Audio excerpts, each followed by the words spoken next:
Hello and welcome to the PFF Fantasy Football Podcast, Week 15 Injury Report Edition. I'm your host, Ian Hartitz, and joining me on this lovely Friday evening, PFF analyst Nic Bodiford. Nic, Week 15, man, we've been here pretty much each and every way along the way. How's it going, man? Good, man. Good. Long week. Let's do this.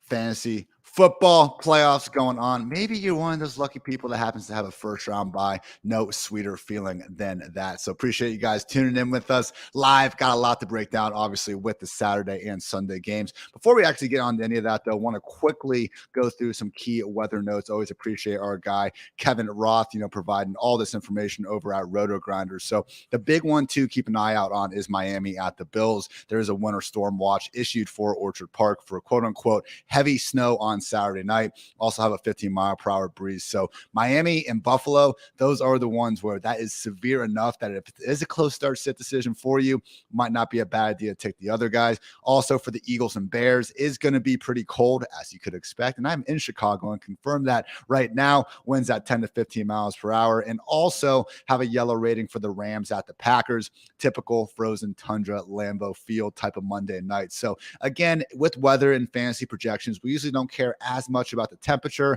as we do with wind. So I'm not saying Eagles, Bears, Rams, and Packers, you need to be actively downgrading guys, but just something to keep in mind for especially close start-sit decisions. We are not as worried, though, about the weather in Cleveland against the Ravens or in Washington against the Giants. So that is good at least. And with that, Nic, let's get into our position-by-position breakdown, looking at every single fantasy-relevant injury ahead of Week 15, starting off with quite a laundry list of guys at the quarterback position. In Baltimore, Lamar Jackson has officially been ruled out with that knee injury. Luckily, though, Tyler Huntley will be under center. He managed to clear the concussion protocol rather quickly. As Harbaugh told us earlier this week, he was counting the months backwards, I believe, which is pretty hard, Nic. I'm not going to put you on the spot right now and see if you can do it, but hey, counting the months backwards, not for people that are, concussed, apparently. All that said, Tyler Huntley, I will say this, man. We talked about him last week, Nic. I had him as my QB 15, and I still have him around there right now, but as I've gone through some of my lineups, I don't have data on this, but I don't love the idea of starting a quarterback that literally got concussed about a week ago. Okay. I get the matchup. I get Huntley's ability to run the ball. It does remind me a little bit of, some of these, a dub we saw last year from Daniel Jones when he got concussed and came back. So overall thoughts on trusting Huntley. Cause again, nothing about the Browns defense should be concerning us. It's just, maybe I'm too in my head about it. Where do you have Huntley ranked this week? Where do I have Huntley ranked? So I was actually looking up concussion data. I have him as the quarterback 17. So I think that we're pretty close. Looking at Adam Hutchinson's injury index, it does not look like quarterbacks suffer any sort of fantasy point dip in production after suffering a concussion. But quarterback 17, I'm not excited to start him here either. That's fair. I do have him QB 15. So yeah, I wouldn't go too far out of your way. And if you're trying to rely on Mike White or something and now need someone, could certainly do worse than Huntley. So we have seen now, even last week when he wasn't able to play more than a quarter or two, had 9 carries. He has had at least 6 carries in all seven of his extended appearances over these past 2 years. Cardinals quarterback Kyler Murray on IR with that torn ACL. We continue to be sad. Colt McCoy, though, was limited earlier in the week in practice with that neck injury. He is not listed. So really, I'm not overly downgrading any of these skill position guys going from Kyler to Colt. I think the overall upside of the offense goes down. Obviously, Colt McCoy is going to bring the rushing upside to the table that Kyler does. But at least for Hopkins and James Conner's sake, we have 2 guys that have so much volume that I think they'll be able to be just fine. Bears quarterback Justin Fields did miss practice on Wednesday, I believe, with that illness, but he is good to go. Got back out there, not listed on the final report. My overall QB5 on the week. We did get some bad news today. Jets quarterback Mike White said that he is good enough to tough out this rib injury, but unfortunately the Jets doctors disagreed, and we will have the Zach Wilson experience under center once again. I guess, Nic, my one thing here is we have Zonovan Knight, who, let's face it, we saw Breece Hall have some awesome games with Zach Wilson under center. They become more of a run-first offense with Zach Wilson. So with Zonovan, as is the case with most running backs, we can see them be just fine in an overall bad offense as long as the volume is there, and the volume is there for Zonovan. So yeah, the touchdown upside maybe down a little bit, but I don't think we need to overly worry about that. And then with Garrett Wilson, I get it. The first 5 games that we saw Zach Wilson and Garrett Wilson together, it was terrible. No touchdowns. He never even had more than 45 yards in a game. He had freaking 3 of those games with under 30 yards. But before we actually did see Zach get benched once and for all, hey, Garrett did have 6 catches, 115 yards against the Patriots, 8 catches, 92 yards against the Bills. Just couldn't get anything going in that second game against the Patriots, after which Zach Wilson was benched. So still a good matchup. Like, I will be dropping Garrett Wilson. I mean, I had him wide receiver 13 before this happened. But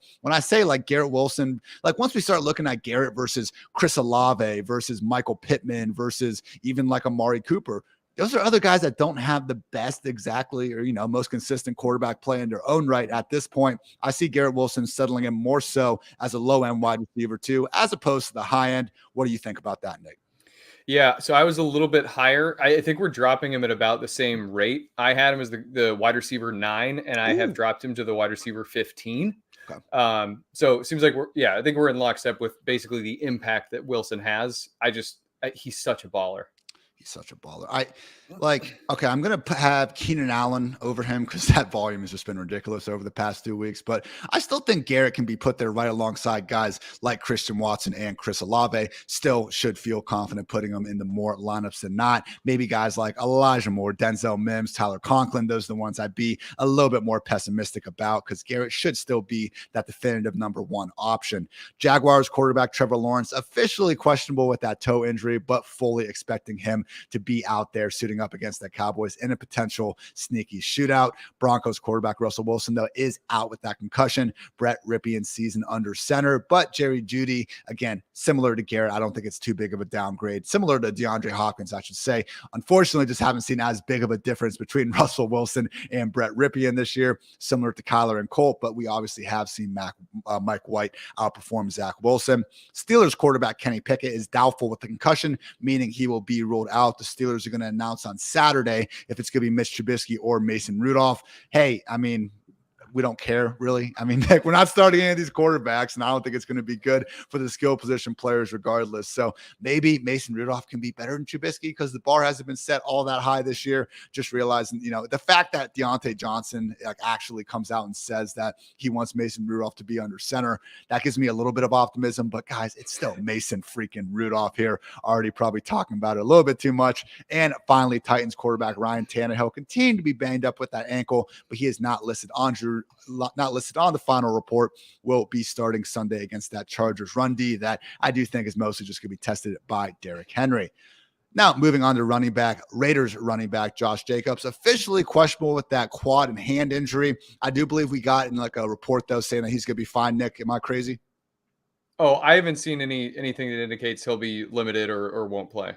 Right. So that's been the thought the whole week. I don't think he was actually he wasn't a DMP for any specific practice, but of course, when he is listed as questionable, you do have to worry just a little bit. But okay, here we go. Josh Jacobs looks like he'll play week 15. All you need to know, probably the fantasy MVP at this point. Gotta love that.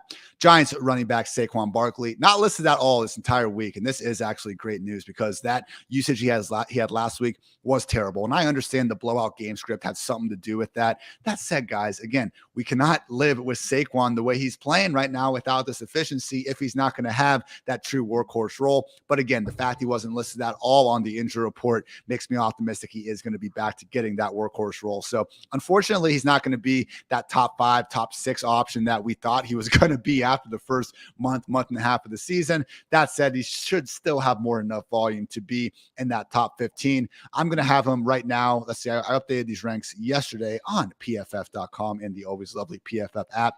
I have Saquon settling in as my RB13, right alongside fellow veteran disappointments, Dalvin Cook and Alvin Kamara. Sound about right to you, Nick? I have Saquon at 12. Okay. I am higher on Dalvin, and I think a little bit lower on Kamara. We will see there. Yeah, we'll talk about Kamara here in just a second, but that's been even stranger usage throughout this season. Patriots continuing to Patriot. We have little idea what is going on over there. Ramondre Stevenson did get back to practice on Friday. Now, it wasn't a limited fashion, but in New England, like it's kind of rare to see any of the injured guys get full practices. So he's officially questionable with the ankle injury. Meanwhile, Damian Harris also questionable with the thigh injury. He practiced all week, but never did get a full practice in himself. So if Ramondre is healthy and active, and we have no reason to think his workload is going to be limited, he's an every week RB1 with that receiving role. If Ramondre is out and Damian Harris is in, I think he slides into that, borderline RB2, maybe more so RB3 range. I put him more so of an RB3. I'd have him alongside guys like J.K. Dobbins, like Deontay Foreman, who also aren't going to be catching many passes. Also, let's be honest, probably not in an offense we should be expecting to put up 30, 40 points. Now, if Stevenson and Damian Harris are both out, I think we get a muddled three-back committee with Kevin Harris, Pierre Strong Jr., and J.J. Taylor. I would give Pierre Strong Jr. the slight edge, but even then, I'm talking about an RB4 most likely, alongside guys like James Cook, Cam Akers, Tyler Algier, and Chuba Hubbard. Thoughts on this situation, Nick, if both Stevenson and Damian Harris are ruled out? Yeah, I'm just a little more optimistic on Pierre Strong. I would have him as like a mid-tier RB3. He's got the passing down work. I think he had the edge in the passing down work, and he looked so good last week. I think it'd be difficult for the coaching staff to go away from him after what he did. Just check that J.J. Taylor elevation, because that will be a good sign if we see that happen on Saturday, if Stevenson or Harris are probably going to be sidelined or not. And if it is Harris, Strong, and J.J. would just be a little worried. So, hey, okay, he's a perfectly fine flex. Just don't get too carried away here. Certainly still starting guys like Brian Robinson, Dobbins, and Deontay Foreman ahead of him. Texans running back Dameon Pierce ruled out with the ankle injury. This is another situation where we can talk about who we think the lead back is going to be. And I do lean Dario Gumbawale, but then again, that's a 1 week sample size where we really saw that. And similar to the Patriots, we had the third running back of the puzzle that actually wasn't even in the snap split last week. Fully expecting Royce Freeman to be elevated from the practice squad on Saturday and join this committee. So we have Dari, Royce Freeman, Rex Burkhead in a absolutely horrendous game script, 14-point underdogs against the Chiefs defense that is usually better against the run than the pass, and they force teams to have to pass. So any interest in these guys, Nick? I have Dari right in that same group as Pierre Strong Jr. potentially, next to guys like Cam Akers and Tyler Algier, aka I do not want to play them if at all possible. Well, so I think this is the 1 year anniversary of Rex Burkhead winning Adam Levitan $250K. I think so. Kansas City, what the way that running backs score points on them is by catching passes. Rex Burkhead is the best pass catching back on the team. So that leads me to anointing him as the one that I would want to start. But even then, I mean, I have him ranked. I've got him ranked as the RB40. So I'm not bullish on him, but he would be the guy for me. He did have that big game last year, and I'm not saying the rest of the season we couldn't see someone emerge. It does sound like Damian could be dealing with a multi-week issue, but at least last week, man, I mean, Rex Burkhead, I believe, was banged up, or he wasn't even active, so we don't know. But Dari was the one that led the way, but that was over Eno Benjamin, who got waived again out here. So for now, in the first round of the fantasy playoffs, please don't play any of these Houston Texans running backs if you can avoid it. But to Nick's point, Dario or Rex, whoever your cup of tea is, still nothing more than an RB4 type. Steelers running back Najee Harris, not listed on the final report with that hip injury. He's a flex. He's a borderline RB2. That's exactly what his workload has been this year. Just the RB19 in expected PPR points per game. So, yeah, he's still been inefficient, but really the bigger issue has just been the lack of touches and specifically the lack of targets. I mean, it's week 15. He has 40 targets this season. Last year, he got his 40th target on the first drive of week 6. Ben Roethlisberger was a true king in terms of checking that ball down to our fantasy players. Bears running back David Montgomery, not listed on the injury report with that illness. Guys, we've seen him put PPR RB6, 21, and RB12 finishes up without Khalil Herbert. So Montgomery, definition of a volume-based RB2 for at least another week. Does sound like Herbert is nearing a return, though. In Miami, Jeff Wilson officially questionable with that hip injury. Actually, a little bit surprised that he wasn't straight up ruled out. If we do see Wilson play, then okay, it's going to be a muddled situation with him and Raheem Mostert. I want nothing to do with either of them if that's going to be the case. If Wilson is ruled out, Nick, how high would you be willing to move up Raheem Mostert in the ranks? Because There is some weather issues, but maybe that does actually make the Dolphins want to run the ball more. And we really haven't seen Salvin Ahmed or Myles Gaskin, whether, Wilson wasn't on the team yet or Mostert was banged up, even when there has been situations where the Dolphins have only really had one running back they trusted. Ahmed and Gaskin haven't seen their roles increase. Thoughts on Mostert without Wilson potentially? Right now, that's how I have him ranked, and we'll see what happens with Wilson. But I've got him as the RB30, and it's like an RB30 without a ceiling. Yeah, that's that's pretty much how it goes. Yeah, so looking at where he would be alongside, I think right there with the Detroit running backs, with Cordero Patterson, AJ Dillon, those types, that's about what the workload would be, I think. And again, unfortunately, usually we do have that high ceiling in Miami with the high scoring offense and all that. Not this week. They're only implied to score 17.25 points. That's a bottom 5 mark in week 5. So we will see what happens with Wilson. He did get a limited practice in on Thursday. We'll know more tomorrow. Commanders running backs Antonio Gibson and Brian Robinson, both not listed on the final report. Brian Robinson is someone I am going to be bumping up a little bit here because this Giants defense, man, dead last in the league in yards before contact allowed per carry. Like, Nick, Zonovan Knight or Brian Robinson? That's Zonovan Knight for me. I have Zonovan as well, but it's very close. I think I have Zonovan RB20. I have Dave Montgomery RB19 because I'm a little more confident in him having the receiving work. But I think I'm going to have Robinson probably right there, RB21. Would you play the Buccaneers backs or Brian Robinson in full PPR? Because I think in standard, we'd go with Brian Robinson. Yeah, I would rank it Rachaad White, Brian Robinson, Leonard Fournette.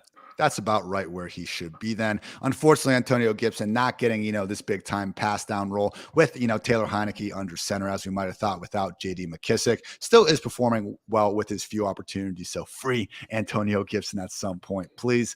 Broncos running back Mike Boone is on IR with the ankle, and this has led a lot of people to get excited about Latavius Murray again. I mean, my goodness, like we saw Melvin Gordon leave the picture. Latavius gets this workhorse role, and nothing continues to happen, man. Marlon Mack had that impressive big play in week 14. Like, I don't think we're getting 80% plus snap Latavius Murray anymore. I think that Marlon Mack is going to be there to maybe not make it, 50-50, but at least 60-40 or something. And yes, it's a good matchup against the Cardinals' league worst scoring defense, but when you're playing for the league worst scoring offense, I'm not so sure the good matchups are that attainable. And oh yeah, you're down to your second string quarterback as well. So Nick, man, that's just one of the, we'll get to our DFS stuff a little bit later, but seeing Latavius popping as one of the potential highest owned running backs on the slate couldn't be me. I have Latavius again in that basically borderline RB3 range, my RB37 on the week. Yeah, I would play him ahead of guys like James Cook, Cam Akers, Tyler Algier, but again,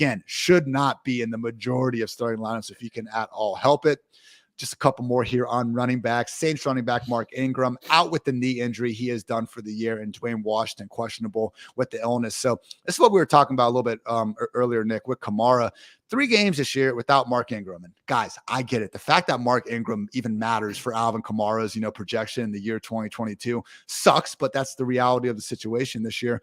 He had awesome snap rates, 72%, 88%, 79%. For Kamara, that is fantastic. Only had 12, 11, and 16 touches in those games, though. So I've been equating him to like the running back version of Mark Andrews. His volume hasn't been as good. He hasn't been as good. We still probably have to start him because we realize what that best case scenario can be. And we have seen it, even if it has been quite a while since then. So it's the Falcons. We've seen him put together these big reception games before. How low can you go with Alvin Kamara this week, Nick? Because again, it feels like a George Kittle type thing where the second you even consider putting him on the bench, that's when the boom happens.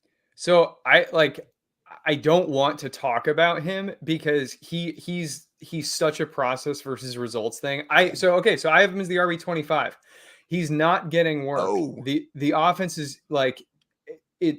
Half the players want a quarterback change. The press does. This is a bad situation. I think Dennis Allen is doing. I think there's some strange locker room dynamics going on there. We don't have a good explanation for why Winston has been benched. He's so hard for me to tell people to trust in the fantasy playoffs. So I'm nervous about that. I'm sure I'm lower than you are on him. Where do you have him? I got that RB1 borderline, but hey, you know what? Over the past 4 or 5 weeks, your ranking would be a little bit closer to what he's actually produced than my would. So at this point, though, it is still Dalton, and it's a reasonable enough matchup coming off a bye. Who else are you going to be getting the ball to out there? So it has been rough, but man, RB25, that's just, I feel like you're not even going to be starting him at all at that point, but maybe, Nick, that is the point. So, I'll drop him a couple spots, but he's still gonna be a top 15 option for me. Come on, Kamara. Fantasy playoffs. We all remember the 6-tutty game a couple years ago. Yeah, much different offense, much different time, but still somewhere underneath that helmet is Alvin Kamara. Final note here, Titans running back Dontrell Hilliard is going to be out with this neck injury, and that, hey, low key does give Derrick Henry possibly the full pass down role. Now we have seen Hassan Haskins, Julius Chestnut get involved as well. Guess what? You're starting Derrick Henry anyway. So, hey, could very well go the hell off against the Chargers. Bottom 4 defense in both PPR points per game and yards before contact allowed per carry. On wide receivers, Dolphins wide receiver Tyreek Hill, good to go, not even listed after having that ankle injury that we saw him hobbling around with on Sunday Night Football. Things get interesting now with the Bengals. So the good news is T. Higgins got in a full practice on Friday, as did Tyler Boyd, playing through that broken finger. Trent Taylor did not. He's questionable. So is Boyd. So is Higgins. So with T. Higgins now, we have seen him earlier this year in week 5 have an ankle issue before they played the Ravens on Sunday night. Only ended up playing 10 snaps, was clearly limited by that issue going into the game. Then last week has the hamstring, not listed on the injury report. And Zach Taylor basically said that he only played 1 snap because of the injury, which you'd think we'd be listed on the injury report then if that was the case. So, Nick, he's on the injury report. The full practice does matter, but man, the confidence level for me is so low on Higgins. Against guys like Donovan Peoples-Jones, Gabriel, like I feel like that's what it is. He is a boomer bust wide receiver 3 because of the injury. So if we took away his name and like we just removed the context and we saw hamstring strain, didn't play last week, but went LP, full P, or FP, I wouldn't be thinking about that. Like it would be, okay, yeah, he's going to start. He's going to have some in-game volatility.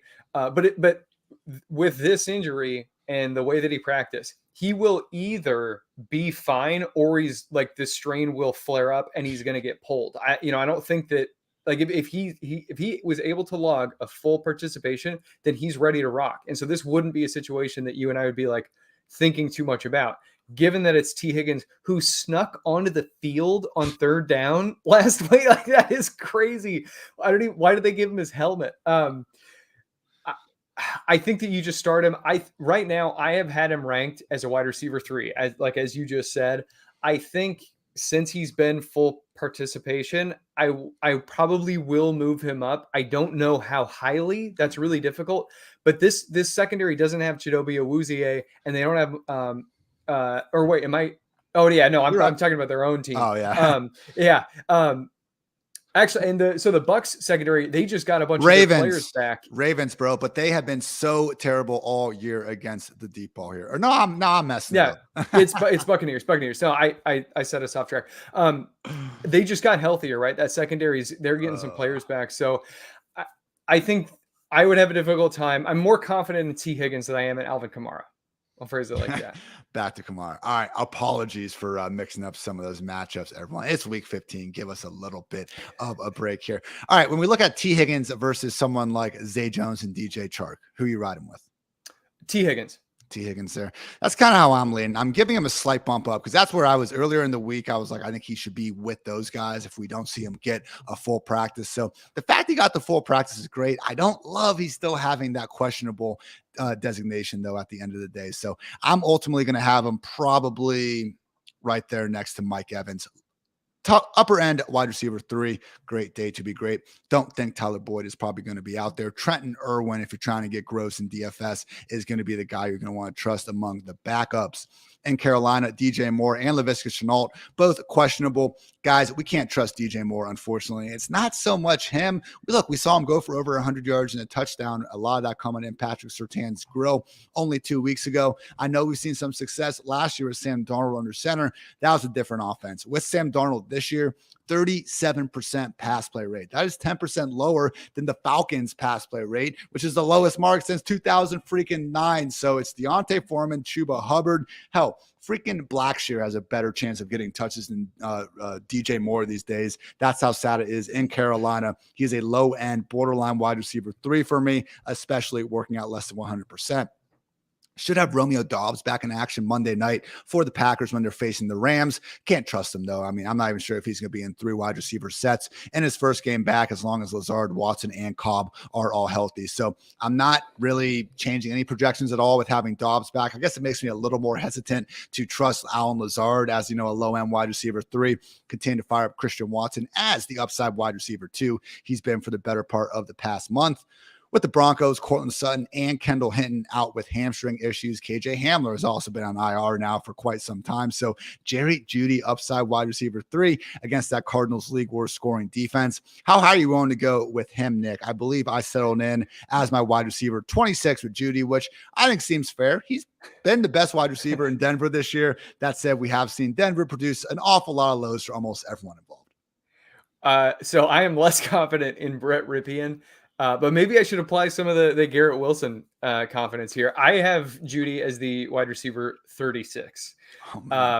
The Cardinals secondary has been so weird. Like they've kind of transitioned Isaiah Simmons to just being the full-time slot cornerback even with Byron Murphy with Murphy in the lineup. Simmons was still taking slot reps against wide receivers. Now with Murphy out, he's just there, and he's actually been playing fairly well. Now, Jeudy could just get the volume and, I look like an ass, or excuse me, I look silly. But I don't know. I mean, he's coming out. He's playing. I guess he's fully healthy from that ankle. I've always been more of a Sutton guy than Jeudy. So he's wide receiver 3 for me. That's the answer. I was a Sutton guy over Jeudy before this year, man. I don't even think it's a debate anymore. But regardless, it is a Broncos player. So close start-sit decisions. Go ahead and take the guy. Not in the league's single worst scoring offense. Steelers wide receiver Deontay Johnson did get added to the injury report on Thursday. Didn't practice with that lingering hip, but got back out there on Friday and is good to go for Sunday. What is his total now this season? League high in terms of targets without a single touchdown. 113. That is absolutely sad. So maybe Mason Rudolph can get our guy going again. I would not bet on it. Low end wide receiver 3 in Fantasyland.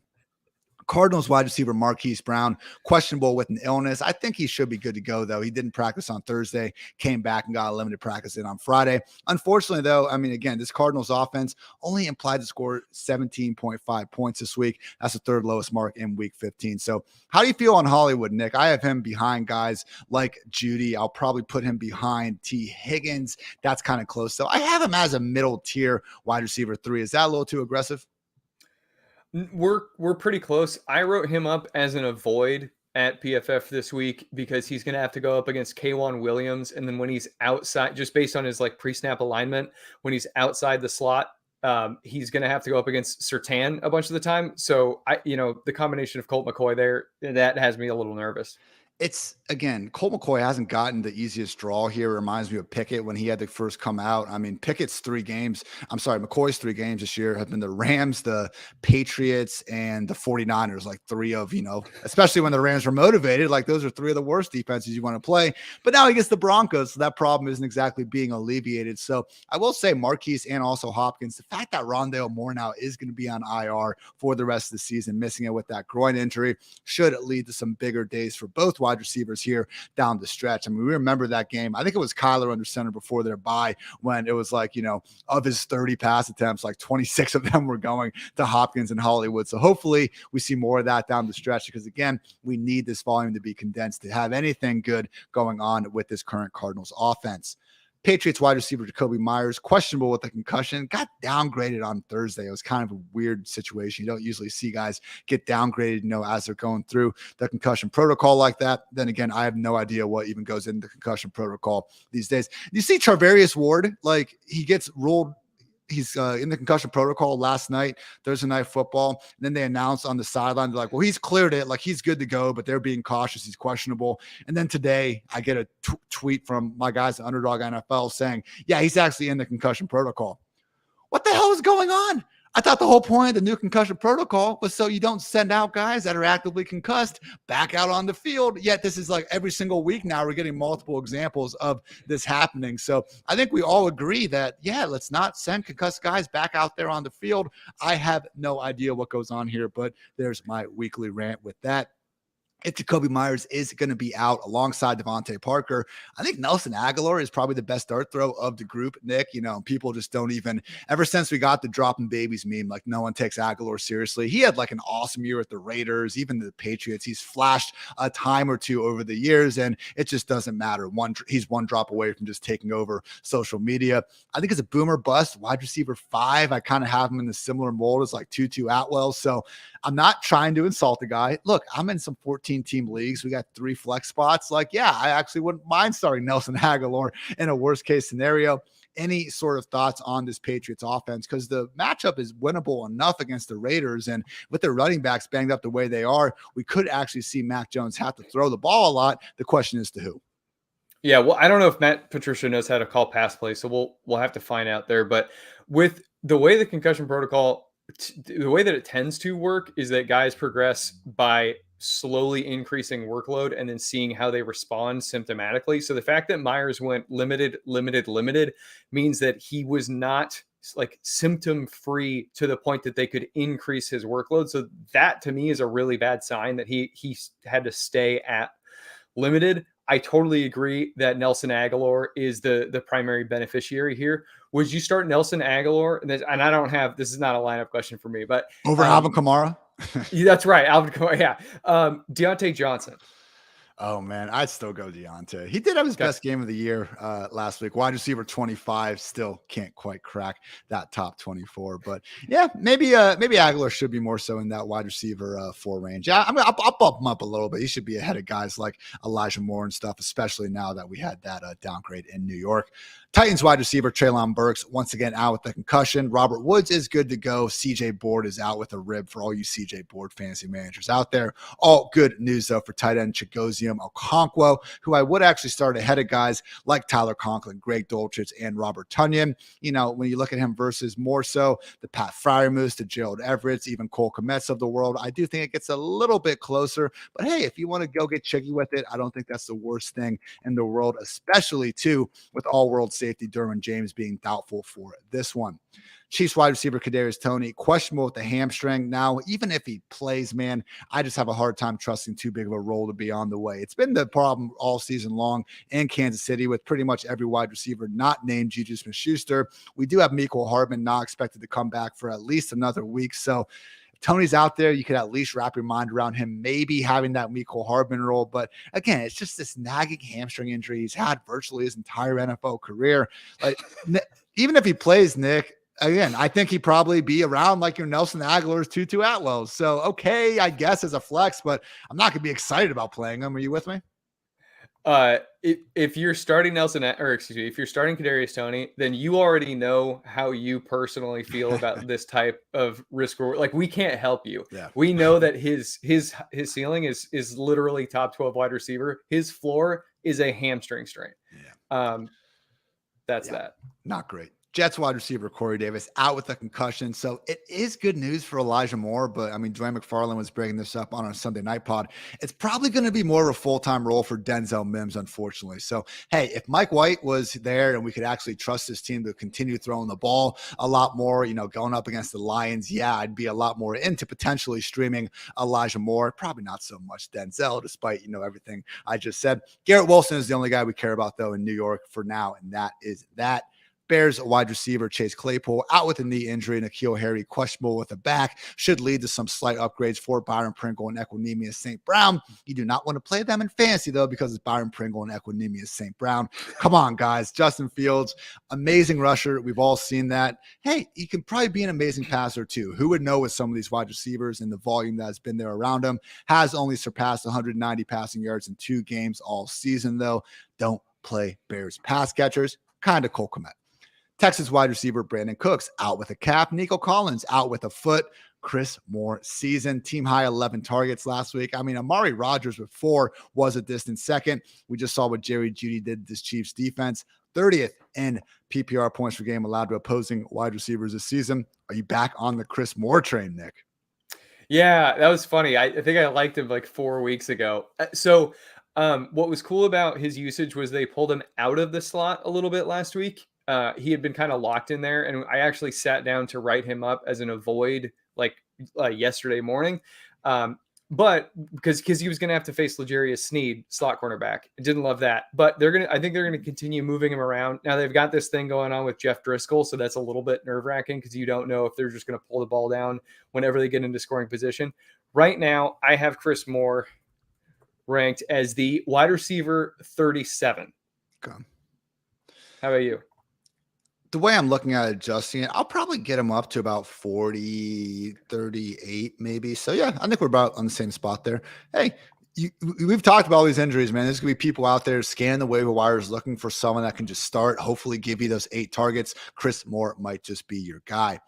Buccaneers wide receiver, questionable with that knee injury. If he's going to be out, I would expect Scotty Miller to be taking his role as the main field stretcher option. Regardless, Chris Godwin, sadly, the only must-start option in this offense these days. 28th ranked scoring offense, and that is in terms of real-life points, not fantasy, Mr. Byron Leftwich. Giants wide receiver Richie James, questionable with a concussion. If he's out, then okay, we'll get a little bit of a boom for Darius Slayton. But similar to Chicago, we just can't get overly excited about anyone involved here. Daniel Jones has cleared 230 passing yards in the game exactly one time this season. He has thrown 12 touchdowns in 13 weeks of action. So Slayton, you look at some of the underlying yards per route run stuff, like he has had a decent season. Everyone is banged up there, and I still can't get myself to rank him higher than the wide receiver 40. Sound about right, Nick? I am always more optimistic on the Giants wide receivers, but the Washington secondary is surprisingly good. They had Derek Forrest break out as a strong safety, and then Bobby McCain took over slot. It's just a tough defense to throw against.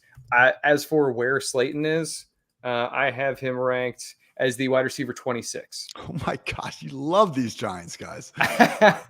My goodness. All right. Hey, this is all right, Nick. We've been, I don't mind when we're this far apart sometimes. It's better than just going back and forth agreeing all damn day. So all good. We'll see who comes out on the right side of things this time next week. Browns wide receiver Amari Cooper, not listed with the hip. David Bell's questionable, but we're not too worried about it. So Cooper and Donovan Peoples-Jones going up against a Ravens secondary that, pick any stat you want, defend the deep ball, have not been good at all. I did think Deshaun Watson really progressed last week compared to Texans game, and I realized the bar was not very high for him to do that. Just realized really 2 or 3 throws away in that one from being a far more competitive matchup. I think that this is the week we see the Browns passing game start to look really like what we were expecting it to with Watson under center. Ravens wide receiver Demarcus Robinson, not listed with an illness, but hey, it is a Tyler Huntley-led passing attack. Who knows how many times they're even going to try to throw the ball. And Quez Watkins not listed with that shoulder injury as well. Only thing I would be worrying about as we move on to tight end is if Dallas Goedert comes back. So, Nick, in weeks 1 through 10, Devontae Smith had at least 8 targets in 4 games. Dallas Goedert leaves. He's played 4 games since. He's had 8+ targets in every single one of those. So, hey, if we're going to have a little bit of less volume, it better be a great player and it better be in a great offense. Devontae Smith obviously checks both of those boxes. So I'm not saying that you can't get behind the guy, but hey, if Dallas Goedert's back, like I'm still starting Devontae Smith for sure over Darius Slayton, but would you?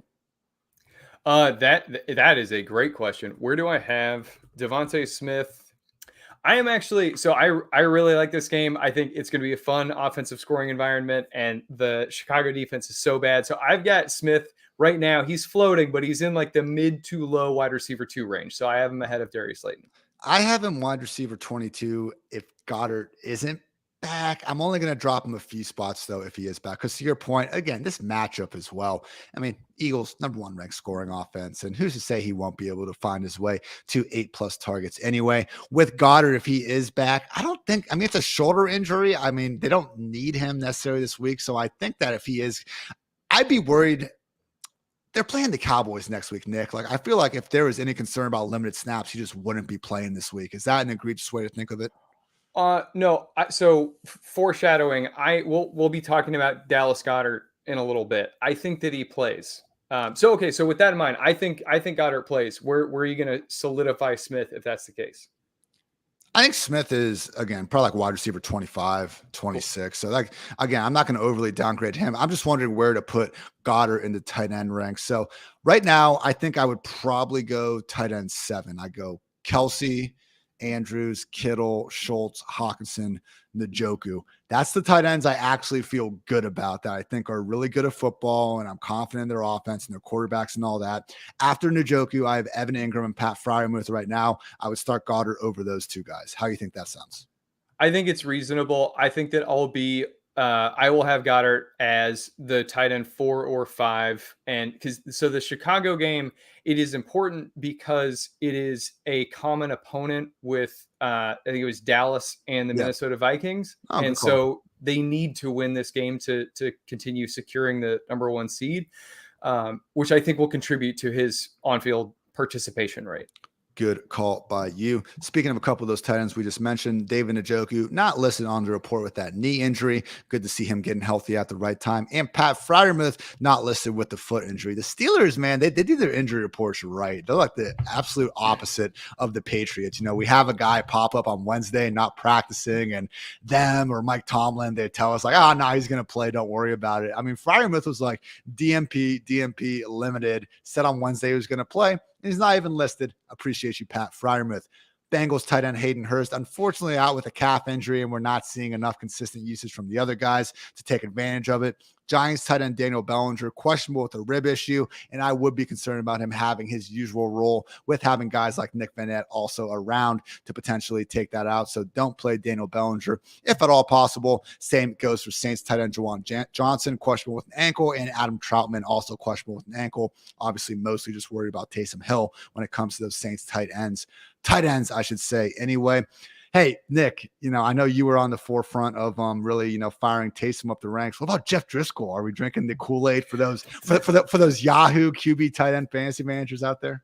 I mean, I'm not as sold on him because we've only seen it in one appearance, but yeah, why not? I mean, where do you have to get in the rankings to start considering him? Oh my gosh.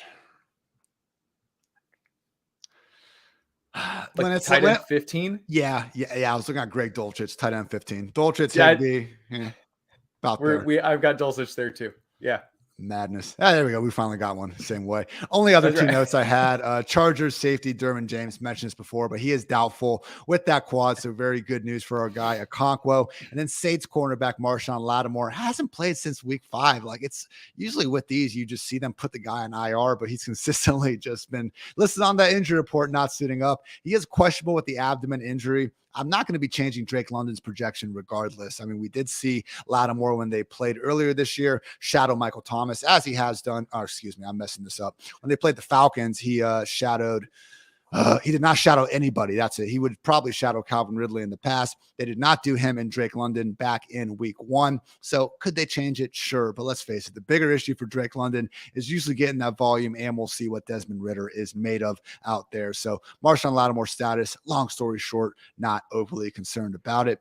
And with that, we have gone through all the fantasy relevant injuries. I already have an article up on PFF.com breaking down everything I just said. Shout out John Owing, the GOAT editor over there in the world, and especially PFF.com. So check that out if you would like. Going to transition a little bit to some DFS talk. And if you guys, I see you guys have already been shooting off some start-sit questions in the chat. So want to get to those injuries first, but anything specific on your mind, we'll definitely try more to get to those as we go through. But appreciate you guys always tuning in with us live and being a positive chat community. It's a great day to be great. We're talking about football. No need to be getting pissed off at each other, which takes us to Nick, your DFS cheat sheet up each and every week on Saturdays at PFF.com. Have had some good calls here recently. Chiggy Okonkwo last week, one of your dart throws, and he really not rebounded. He just had a hell of a performance himself. This week, one guy you just like is who we just talked about. Falcons wide receiver Drake London going up against the Saints. Talk to us about why we should be feeling good about London, who is fresh off a 12-target game before the Falcons week 14 bye. So London is in the wide receiver cornerback matchup chart, which in the wide receiver cornerback matchup article. Did I send you that one, or did I give you the DFS cheat sheet? He sent me the matchups article, so that Great. explains Okay. that. That's Real on me. quick, while you send me that, guys, I came, I'm not the perfect prop bet guy. I get that. I'm not going to sit here and say I've hit 58% of my bets for the last 10 years and all this and look how profitable I am and everything. But I've come to you guys a few times this year with ones that I really think are bulletproof and rock solid. I have another one. Austin Eckler under 40.5 rushing yards this week against the Titans. This is as good as I feel about one since we nailed that Dalton Schultz prop a couple months ago. Again, I'm not coming every single week with one of these prop bets, just when I feel especially good about it. And that's why I'm talking to you about it right now. So with Austin Eckler, look, we've already seen this year, the man gets all of his money. He gets all of his fantasy points based on his work in the passing game. The Chargers are the league's single most pass happy offense. And guess what? Now they're facing one of the biggest pass funnel defenses in the entire NFL against the Titans. Only the 49ers have allowed fewer rushing yards to opposing RBs than the Titans this season. And that 40.5 rushing yards mark, just matchup be damned. Eckler's gone under that in 8 of 13 games this year. So we have the most pass happy offense against a defense that basically begs their opponents to throw the ball. And then they're not even good at defending the teams that do. So I think it behooves the Chargers to continue doing what they do best, and that is throw the ball. Also, once they've gotten Keenan Allen back, this is a situation where Eckler's only gotten 10 carries per game over the last 3 weeks. Chargers haven't been good at running the ball. Joshua Kelly is a candidate to get roughly the same amount of carries as Eckler during any given week. Austin Eckler under 40.5 rushing yards. Nick, put the mortgage on it, go put the kids' college, fund on it. Why the hell not? Yeah, it's the new draft Amon-Ra St. Brown. Sounds good. All right. You shoot me over that cheat sheet? Yeah. Fantastic. And as always, you can find this on PFF.com. There we go. Derrick Henry facing off against those Chargers. The other side of the ball. And this is honestly, man, like another one of the bets I like this week is the over in this game. I bet the over last week on Titans versus Jaguars because of the same exact reason. We have Derrick Henry in a Titans offense that wants to run the ball, going up against a Chargers defense that can't stop the run. And then we have a Chargers offense that wants to pass the ball, going up against a Titans defense that can't stop the pass. Talk to us about the former situation, Henry against this run defense. Yeah, so Henry, unsurprisingly, is still a beast. Leads the league in rushing yards after contact per carry, after contact total. The Chargers defense, they are going to be without Derwin James, and one of their points of weakness is their missed tackles. They have 81 on the year, third most in the NFL. Derwin James in run defense is their number 2 tackler. So this lines up, I think, pretty clearly as just a fire Derrick Henry up the middle and have him run where Derwin James isn't. I think that he is the top chalk running back play on the week. And I think there is enough value kind of in the, 5-6K range at running back that we're not going to see Henry have quite as high of ownership as he might in a cake matchup like this. Hey, the Titans get the Texans next week. And I don't think Henry's, freaking gone under 200 rushing yards against them since Nam. So if you are going to get on the Derrick Henry train, I think a lot more people are going to be willing to go pay an extra $100 for Josh Jacobs, $500 for Austin Eckler on a full PPR site like DraftKings. I like the Henry call. Another running back, Miles Sanders, someone that we were all over last week. Again, facing, not the Titans, facing a run defense with the New York Giants that we were confident he could take advantage of. You feel the same way here against the Bears. Yeah, Philadelphia, 9-point road favorite. The Chicago Bears, we've talked about their run defense pretty frequently this year. They are tied for number 26 in the NFL in average depth of tackle, and Miles Sanders is top 3 in explosive 10-plus yard rushing plays. Seems pretty clear here. I think that this will be one of his higher volume outings, and I like the idea of him ripping off long gains. 149 yards allowed the Falcons, 158 to the Jets, 175 to the Packers. This Bears defense, like they had some pieces earlier on in the season. They realized they did, and they got rid of them all. What do you expect to happen? That is the result we have. Miles Sanders should have 15 to 20 touches and has the matchup and the offensive environment to make the most out of them.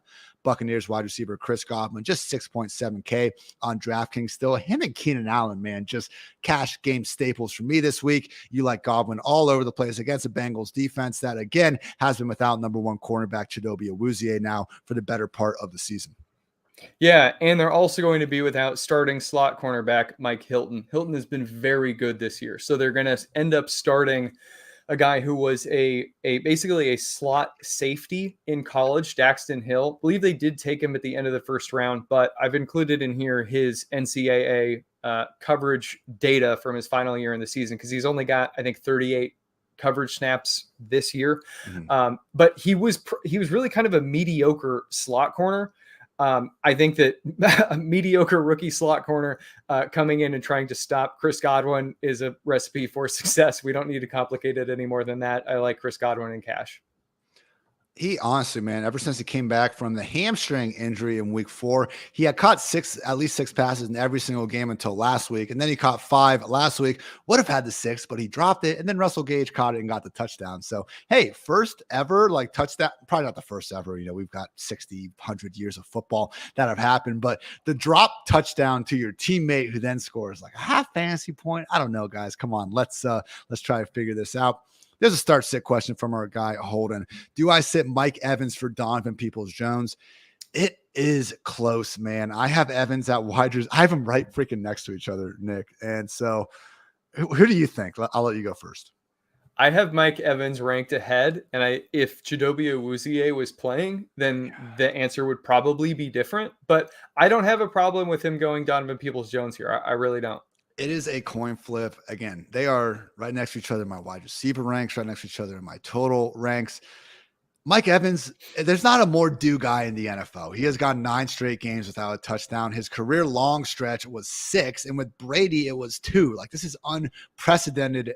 In last week, 68-yard touchdown to blown coverage got nullified. This dude, again, as someone, you guys, I talk about my sheesh report all the time. Mike Evans, Deontay Johnson, probably going to be first team all sheesh wide receivers when it is all said and done. And on the other side of things, Donovan Peoples-Jones, he had over 100 yards last week with a 4-yard touchdown dropped and with the most unrealized air yards on the week. I think I'm talking myself into DPJ now. Oh my gosh. I can go back and forth, Nick. I think if we talk for 60 minutes, it'd just be absolutely ridiculous. So yeah, Mike Evans by just a hair. If we had seen Watson in this offense even show like a little bit more signs of being above average, that'd be one thing. But as much as I do think they have a good opportunity here to break out, would I be that surprised if they shit the bed again and have 10 total points scored? No, I would not. So I will take Evans there for the likely more secure volume. All right, Nick, moving right along here. Your player number 4, you spoiled it earlier, but that is very okay. Eagles tight end Dallas Goedert, just 4.7K on DraftKings. I like going to the well with these great players that are coming off of injury when we can be a little more confident that they're going to be back to their usual full-time role, get ahead of them perhaps a week before the rest of the public. Why do you like Goedert so much this week against the Bears?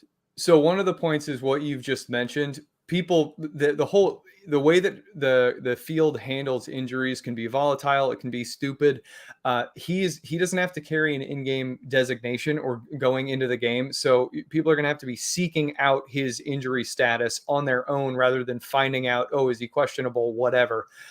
So that's point number 1. Point number 2, as it relates to this injury, Philadelphia's offensive line, number 1 in the NFL in pass blocking, and they earned the top pass blocking matchup advantage rating in PFF's offensive line, defensive line matchup chart. It was a 62%. It is a 62% rating. Next closest offensive line is at 43%. So PFF expects Philly to just bulldoze these guys up front, which I think means Dallas Goedert coming off the shoulder injury is not going to have to he won't be asked to block. They're just going to be able to put him in, send him on his routes, and give him rest instead of making him do the whole job for, when he normally would be out there on the field. He'll get a few breaks.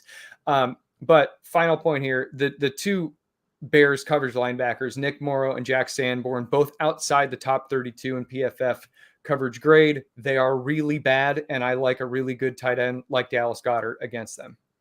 Makes sense to me, my friend. Couple more start sits rolling in. Dubsack, great name. Watson or Tua? I think I got to go with Watson here. Again, Tua now really has been rough. This weather in Buffalo is horrendous, and that's why the Dolphins are only implied to score a little bit over 17 points. We've never had a rushing floor for Tua, unfortunately. And again, against the Buffalo Bills defense that is awfully good in their own right. So I am going to lean a little bit towards Watson. Nick, I'm guessing the way most of our start sit questions have gone today, you would go with Tua. Yeah. Now, monitor the weather report here. Like if the lake effect snow is some catastrophic thing before kickoff, then like pay attention to that and pivot to Watson. But just right now, 1-for-1, I will take Tua. Also got Holden asking one last one, Dallas D or Carolina D. I would go with the Panthers. They've actually been pretty good this year with Brian Burns. And I mean, look, Cowboys are going to have to face the Eagles next week. They got an ascending Jaguars offense this week. Yeah, I think the Cowboys defense overall are better than the Panthers, but Carolina, at least you get the Steelers this week. And then you get the Lions at home next week, which again, not the easiest matchup, but hey, Panthers versus the Lions or the Cowboys versus the Eagles, I would take the Panthers, probably just barely with that. And then definitely the Panthers versus Steelers this week compared to the Cowboys and Jaguars. All right, Nick, I like that you have, 4 reasonable takes in here every single week.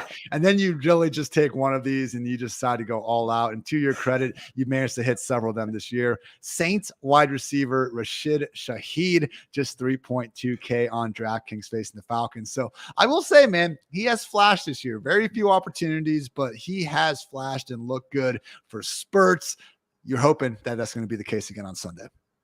That's right. Yeah, I like this. 4 of them are reasonable, and then one of them is unreasonable. Yeah. So, Shaheed earned a starting role in week 11. They were on bye in week 14, so he's been a starter in each of the last 3 weeks, very quietly. And we had to get specific here. Among 127 NFL wide receivers with at least 100 receiving snaps and 15 targets, Shaheed's finding it here, 2.37 yards per route run, ranked number 11. Now, 15 targets, it's kind of a large sample size. It's allowing for a lot of things, but that's that's a very strong number. So he is being efficient when he's getting the opportunities. Now, the way that he is winning is in the deep area of the field. His average depth of target is 15.3. If we look at the way that the Atlanta Falcons cornerbacks are playing, this area of the field specifically for their perimeter cornerbacks, and he is taking 48% left, 38% right, running that rate of running routes at those rates. The perimeter cornerbacks won't go through all of the data here, but both Darren Hall and AJ Terrell have glaring holes in their coverage at that depth of target. So I think that the perimeter matchup works very well in Shaheed's favor, and I expect him to continue being a starter post-bye. And then lastly, the slot coverage here has been a problem for Atlanta all year. As I recall, I think we kicked off the very first show going with Jarvis Landry against D. Alford, and that hit. This has been kind of a matchup to target all season. So now they're cycling Isaiah Oliver in there, but he's not helping really at all. So I think that Shaheed, in terms of these long shot GPP plays, I like him. He also adds some in the return game, so could get a touchdown there. But yeah, this is my unreasonable pick of the week. As always, you can find Nick's DFS cheat sheet on PFF.com each and every Saturday. Final note, I want to say I just have one GPP pick this week, and that's DeAndre Swift at 5.7K over there at DraftKings. If you look at the way the Lions are going to want to attack the Jets, I don't think it's going to be against Sauce Gardner and those beasts on the outside. I think it's going to be that front seven that could be without all-world defensive tackle Quinnen Williams. He did not practice all week with that calf issue. Officially questionable when you don't even get a limited practice in. I have a hard time believing that. On the other side of things, we have a guy in DeAndre Swift, who I believe for maybe the first time all season, Nick, wasn't even listed on the injury report from start to finish. So yeah, I just double checked that. So with Swift, man, we saw it 2 weeks ago. We had the 18 touches, first time since he had come back from injury. We all got excited. We all recommended him as a start. And then he did absolutely nothing, not absolutely nothing, but they keep Justin Jackson, they keep Jamal Williams involved. It was a muddled 3-back committee again, but when healthy, we've seen it as recently as 2 freaking weeks ago. They will feature the man when they do feel like he's good to go. And I don't know what better example there is that he's good to go than not being listed on the injury report. So it's a lesser Jets front seven with that injury. It's a part of the team that I think just relatively you want to attack compared to the rest of that defense. DeAndre Swift in tournaments, take it to the bank. And with that, we're going to wrap up another edition of the PFF Fantasy Football Podcast. Nick, we'll be back here 2 more weeks. As I always say, we will get you guys to that Week 17 championship. Do everything in our power to help you win it. If you have a Week 18 championship, that is a terrible decision, and that is on you. So, Nick, 2 more of these, but in the meantime, let the folks know what you got going on around the industry. Cool. Yeah, look for my recap piece, 5 things we learned at the 33rd team on Monday. Streaming DSTs at 4 for 4 Tuesday. Full positional starts and sits Wednesday. Also rankings and podcast at Nerdball. And then you can find the 5 wide receiver cornerbacks matchups to target and avoid at PFF, as well as the DFS cheat sheet and this lovely podcast here on Fridays. My goodness, it's a great day to be great. Appreciate you, Nick. Appreciate all you listeners out there as well. Been a really fun season. Let's go win some playoff games and then go get that ring. So for Nick, I'm Ian. Thanks so much for tuning in to PFF Fantasy Football Podcast. Until next time, take care, everybody.